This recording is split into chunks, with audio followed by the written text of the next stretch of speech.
Para Aristóteles, nós seres humanos estamos destinados a conhecer. Esta frase está no primeiro livro dele, que é Metafísica. Quem foi Aristóteles? Aristóteles ele foi um filósofo grego, nasceu em 384, 15 anos depois da morte de Sócrates. Aos 18 anos, ele foi estudar na academia do filósofo Platão. Ele era de família rica, ele vivia antes em uma colônia, uma cidadezinha da colônia da Grécia, chamada de Estagira. O pai dele mandou ele para estudar com Platão. Aos 18 anos ele chegou lá, ficou na academia de Platão até os 38 anos. Durante esse tempo ele foi de discípulo até mestre. Porém, ele foi um grande opositor às ideias de Platão, especialmente a teoria das ideias platônicas. Gostou do assunto de hoje? Deixa eu me apresentar aqui. Olá, seja bem-vindo ao canal O Aprendiz de Filósofo. Eu sou Josinácio, tudo bem com você? Espero que você esteja bem. Eu já estou indo para o 6º vídeo dessa linha de produção filosófica que eu estou fazendo aqui. E espero que esse vídeo aqui possa agregar muito em sua vida. Se Platão acreditava que existia um mundo das formas, um mundo das ideias separadas deste mundo aqui onde nós estamos, para Aristóteles não existia um mundo separado. Esse mundo que nós vimos aqui era um mundo realista. Não é à toa que no começo do vídeo eu falei aí, para Aristóteles, nós seres humanos estamos destinados a conhecer. Se Platão acreditava que as coisas aqui nessa realidade eram cópias de uma realidade perfeita, Platão acreditava que a arte era uma coisa sacra, divina e que não poderia ser copiada pelo artista, que o artista estava fazendo plágio do plágio. Uma obra de arte para Platão era a cópia da cópia. E já para Aristóteles, a cópia ou a mimese, ela é importante, porque a pessoa que copia, ela não tem que estar preocupada em copiar a perfeição. Não precisa estar preocupada com a realidade, em copiar a ideia perfeita, a forma perfeita. Mas a pessoa, ela tem que estar preocupada em expressar o seu prazer. Porque, por natureza, nós somos copiadores. Nós copiamos as coisas, nós imitamos as coisas. Segundo Aristóteles, pela imitação adquirimos nossos primeiros conhecimentos e nela todos experimentamos o prazer. A causa é a aquisição de um conhecimento, arrebata não só o filósofo, mas todos os seres humanos, mesmo que não saboreie tal satisfação durante muito tempo.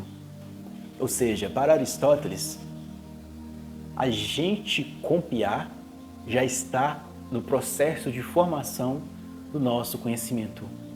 Para Aristóteles, aquela pessoa que adquire o conhecimento, ela eleva um grupo de pessoas, mesmo que esse grupo de pessoas não queiram se elevar.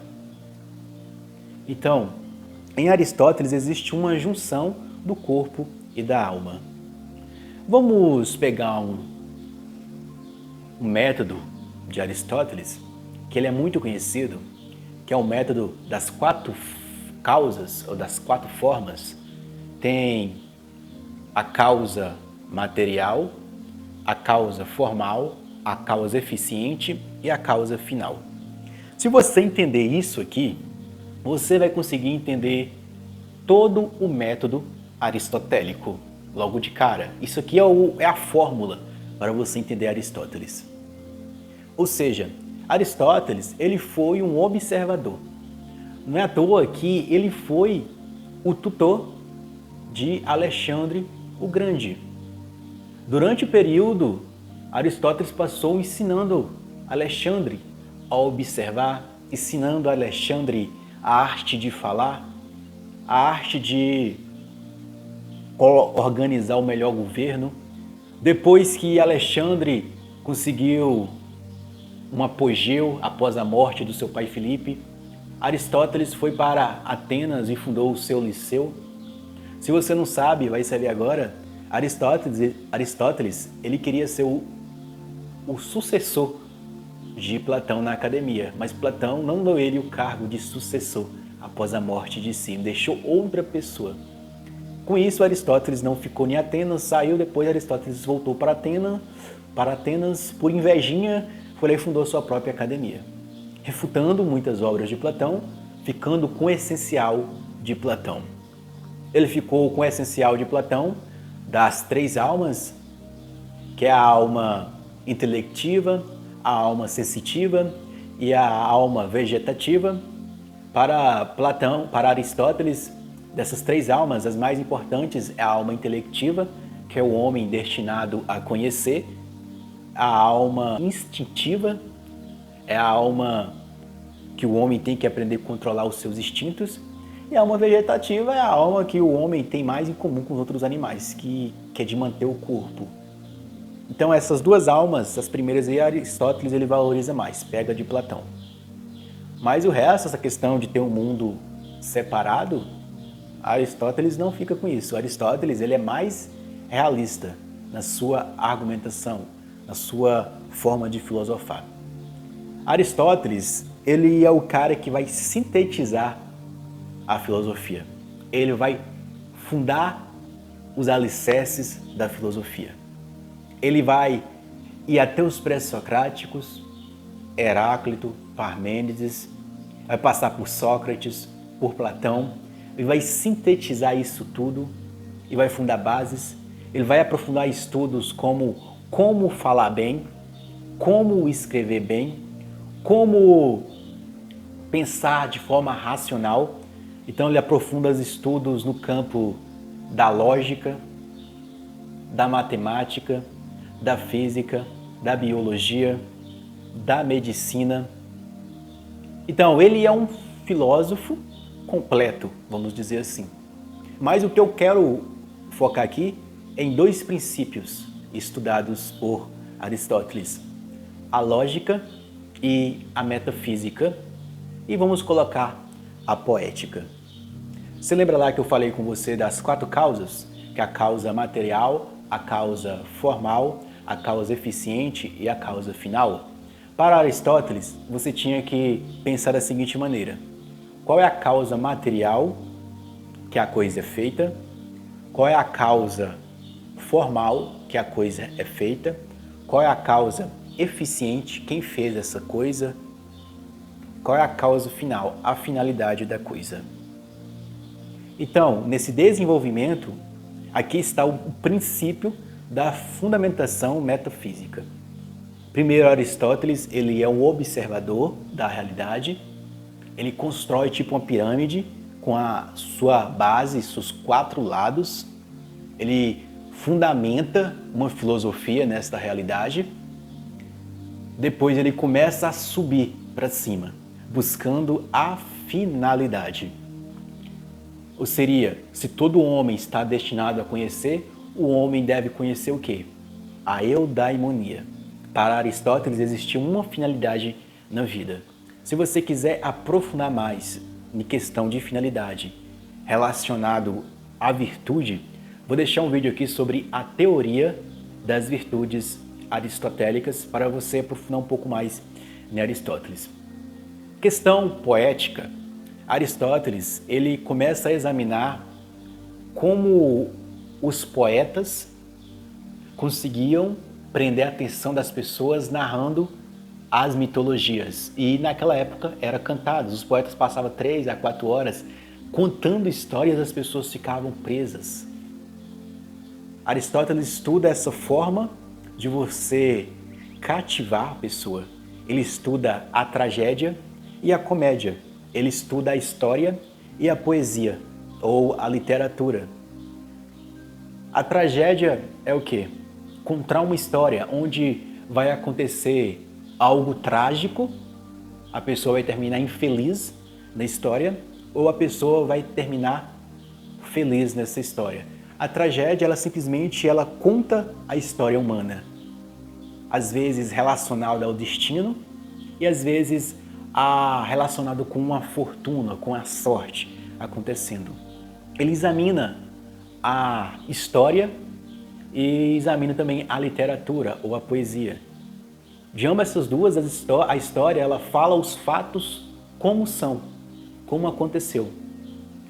E a literatura ou a poesia é mais filosófica do que a história, porque a literatura e a poesia ela pode apontar os fatos como poderia ser. E Aristóteles examina mais ainda. Ele examina como a comédia, como se faz uma boa comédia. A comédia ela se faz da seguinte maneira: ela valoriza de forma excessiva uma beleza de uma pessoa, levando ao ridículo, ou ridiculariza ao extremo a feiura de uma pessoa.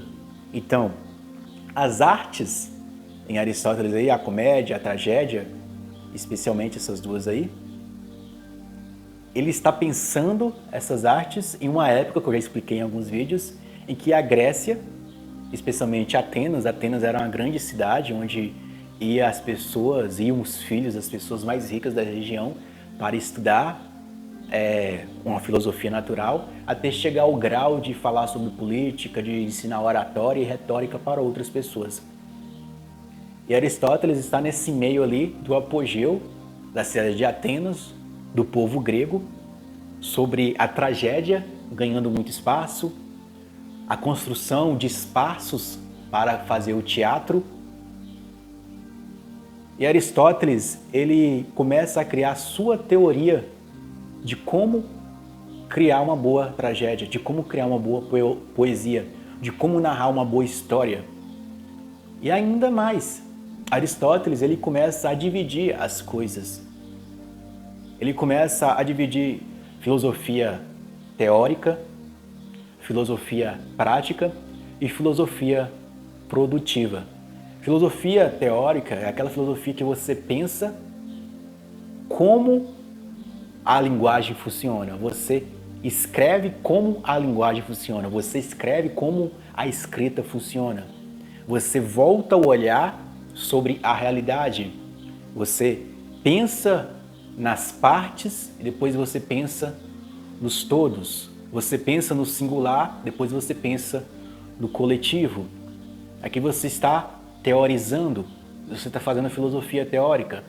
Uma filosofia prática, para Aristóteles, estaria envolvida dentro da ética, da moral, da política, do direito.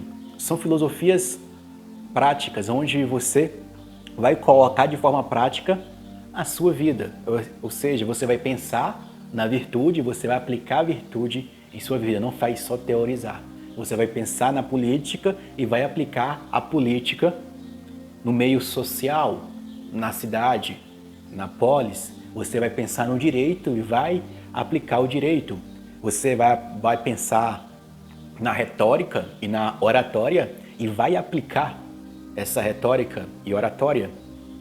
Você vai pensar na lógica e você depois vai aplicar essa lógica no seu discurso para o convencimento na democracia.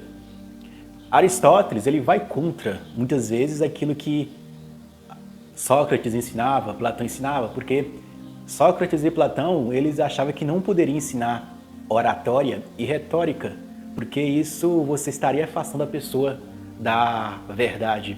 E Aristóteles não, Aristóteles mostra que nós, para fazer ciência e para fazer filosofia, temos que saber a retórica, como argumentar bem, como juntar os pontos, como saber se uma argumentação ela está bem colocada, bem engajada. Ou seja, você já viu falar de silogismo ou de estudo da lógica? Silogismo é o quê? Você usa a sua razão para estruturar um pensamento lógico. Exemplo, todos os livros são verdes. Universal, todos os livros são verdes. Aí você pega este livro aqui, esse livro é o livro de Aristóteles. Logo, esse livro é verde. Isso aqui, uma primícia, outra primícia, uma conclusão. Isso aqui, na razão, se afirmou a primeira primícia, então a conclusão tem que ser de acordo com a primeira primícia, senão é ilógico. Aqui você está usando a sua razão. Mas essa lógica de forma prática, de forma científica, você sabe que não é todos os livros que são verdes. Então, em Aristóteles, ele está estudando como é a forma de organizar a nossa razão. A diferença de Platão e Aristóteles é que Platão ele parece uma pessoa que veio do alto, do mundo das ideias, parece que foi até um mensageiro dos deuses que estava passando a mensagem para os homens. Uma mensagem de que existia um mundo para além deste mundo, como já expliquei, Platão acreditava na reencarnação e etc. E Aristóteles, ele já é um cara que é uma pessoa propriamente humana, por isso que a filosofia de Aristóteles é, de certa forma, a filosofia propriamente humana, do humano se esforçando nessa realidade para estruturar a razão de forma lógica, de forma clara, tentando saber como convencer as pessoas. É uma filosofia propriamente humana, mas, ao mesmo tempo, Aristóteles tenta elevar. Se Platão ele vinha de cima para baixo com a sua filosofia, ele estava trazendo uma verdade do mundo das ideias, das formas, Aristóteles, com a sua filosofia, ele sai de baixo para cima. Não é à toa que existe a última causa aí, a causa final, que Aristóteles buscava uma finalidade das coisas, uma teleologia. Teleologia quer dizer o quê? Uma finalidade. Existe uma finalidade. Ou seja, em Aristóteles, quando você estuda ele, Aristóteles ele chega próximo a uma teologia, que existe um ser necessário para que tudo possa vir a existir. Eu, o Josinácio, sou um ser contingente. Contingente é o quê? Eu poderia existir ou não poderia existir. Eu passei a existir a partir do momento que meu pai e minha mãe se encontraram. Então, eu poderia ser necessário ou não ser necessário nessa realidade. Eu poderia vir a existir ou não vir a existir. Mas Aristóteles ele vai desenvolvendo a sua teoria, até que ele chega em uma metafísica, em uma teologia, onde para ele não regressar ao infinito, ele fala que existe um motor imóvel, um motor original para tudo que existe, para tudo que vem a existir nesta realidade. As obras de Aristóteles, ele começou a escrever elas aí por volta de 330, 320 por aí. Essas obras deles escritas nessa volta aí de 340, 330 antes de Cristo, quando foi com a sua morte, os seus discípulos ficaram com as suas obras e os discípulos foi passando para os seus filhos, para os seus parentes. Quando foi os discípulos e os que herdaram as obras de Aristóteles ficaram com medo de príncipes roubarem ou tomarem as obras desse grande filósofo grego, eles enterraram as obras de Aristóteles. E as obras de Aristóteles, elas ficaram mais ou menos 130 anos enterradas, esquecidas, e ninguém sabia onde que estava. Só foi no século I, antes do nascimento de Jesus Cristo, Andrônico de Rodas, ele encontrou essas obras de Aristóteles e foi lá, reformulou e escreveu as obras de Aristóteles, colocou elas de forma mais organizadas, livros de física, livros lógicos, livros metafísicos, livros de medicina, livros de biologia. E os livros de metafísica, ela ganha nome a partir do momento que Andrônico classifica. Aquelas coisas que é puramente abstrato e teórico, ele coloca como aquelas coisas que estão além da física, que você usa apenas sua razão especulativa para pensar. Aí que deriva o nome metafísica, que é você pensar no motor imóvel, em Deus, na origem de tudo. E depois, dentro da metafísica, origina também a ontologia também, que é o estudo do ser enquanto ser. Estudo do ser enquanto ser é dizer o quê? Estudo de tudo aquilo que existe. Você pensar na realidade da forma que ela existe, da forma que ela está organizada. Muito obrigado por você me acompanhar até aqui. Espero que este conteúdo sobre Aristóteles foi o suficiente, se eu fui fiel às ideias dele. E não se esqueça de se inscrever no canal e dar o seu like. E até o próximo vídeo assim. Fui!